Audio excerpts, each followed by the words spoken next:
এবারে শুনুন আমাদের স্থানীয় খবর। আসসালামু আলাইকুম। আজ মঙ্গলবার 18 ভাদ্র 8 রবিউল আউয়াল 2 সেপ্টেম্বর।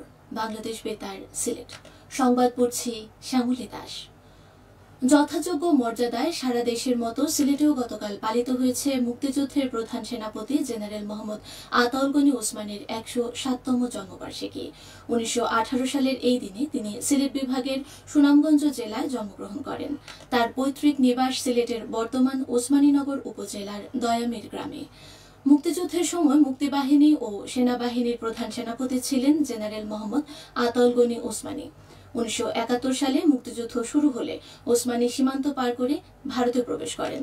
সেই বছর 17 এপ্রিল গঠিত মুজিবনগর সরকার এমএজি ওসমানীকে মুক্তিবাহিনীর প্রধান সেনাপতি হিসেবে দায়িত্ব দেয়।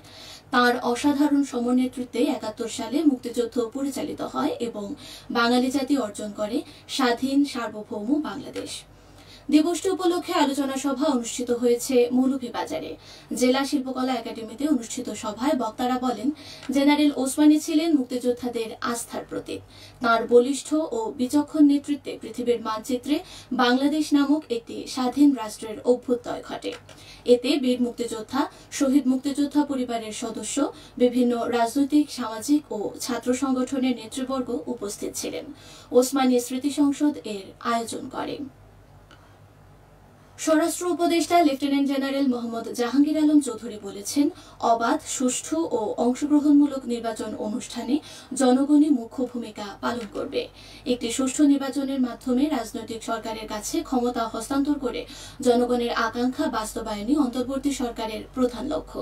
তিনি গতকাল সিলেট জেলা কালেক্টরেটে মতবিনিময় সভায় এসব কথা বলেন। উপদেষ্টা বলেন, একটি সুষ্ঠু নির্বাচনের জন্য শুধু নির্বাচন কমিশনের প্রস্তুতি যথেষ্ট নয়, মাঠ প্রশাসন ও আইন শৃঙ্খলা বাহিনীকেও যথাযথ প্রস্তুতি নিতে হবে।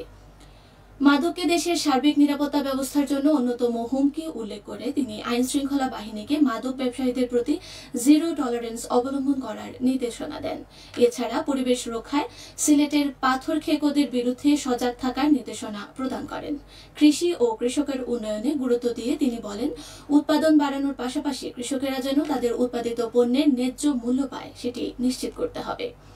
এর আগে তিনি সিলেটের বিজিবি সেক্টর হেডকোয়ার্টার্স এবং পুলিশ লাইন পরিদর্শন করেন। মতবিনিময় সভায় সিলেট বিভাগের সকল জেলা প্রশাসক ও police super, RAB, BGB, Ansar, কারা অধিদপ্তর, ফায়ার সার্ভিস ও সিভিল ডিফেন্স অধিদপ্তর, ইমিগ্রেশন ও পাসপোর্ট অধিদপ্তর, মাদকদ্রব্য নিয়ন্ত্রণ অধিদপ্তর এবং কৃষি মন্ত্রণালয়ের অধীন সিলেট জেলার বিভিন্ন দপ্তর ও সংস্থার কর্মকর্তাবৃন্দ উপস্থিত ছিলেন। বাংলাদেশ জাতীয়তাবাদী দল বিএনপির 47তম প্রতিষ্ঠাবার্ষিকী ছিল গতকাল। শহীদ প্রেসিডেন্ট জিয়াউর রহমান 1978 সালে 1 সেপ্টেম্বর এই রাজনৈতিক দল প্রতিষ্ঠা করেন। এই উপলক্ষে সিলেট জেলা ও মহানগর বিএনপির উদ্যোগে রেজিস্ট্রি মাঠ থেকে বের করা হয় র্যালি। এ উপলক্ষে আনন্দ র্যালি ও সমাবেশ অনুষ্ঠিত হয়েছে মৌলভীবাজারে।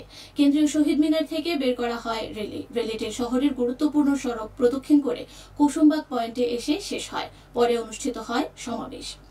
সিলেটের জৈন্তাপুর উপজেলার বিপুল পরিমাণ ভারতীয় ওষুধ জব্দ করেছে বর্ডার গার্ড বাংলাদেশ। গতকাল উপজেলার গোয়াবাড়ি বিওপির একটি টহল দল সীমান্তের ফেরিঘাট এলাকায় এই মালামাল জব্দ করে। আটককৃত পণ্যের মূল্য প্রায় 29 লাখ টাকা। খেলার খবর। ক্রিকেট। বাংলাদেশ ও নেদারল্যান্ডস এর মধ্যকার 3 ম্যাচের টি-20 সিরিজের দ্বিতীয় ম্যাচটি মাঠে গড়িয়েছে গতকাল। সিলেট আন্তর্জাতিক ক্রিকেট স্টেডিয়ামে সন্ধ্যা 6টায় ম্যাচটি শুরু হয়। টসে জিতে প্রথমে বল করার সিদ্ধান্ত নেয় স্বাগতিক বাংলাদেশ। নেদারল্যান্ডস প্রথমে ব্যাট করে 17 ওভার 3 বলে সব উইকেট হারিয়ে 103 রান করে।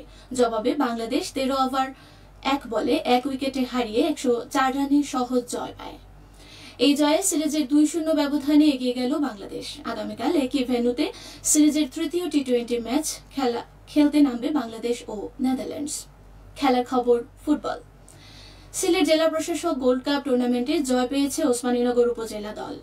জেলা স্টেডিয়ামে গতকাল তারা 3-2 গোলে বালাগঞ্জ উপজেলা দলকে পরাজিত করে।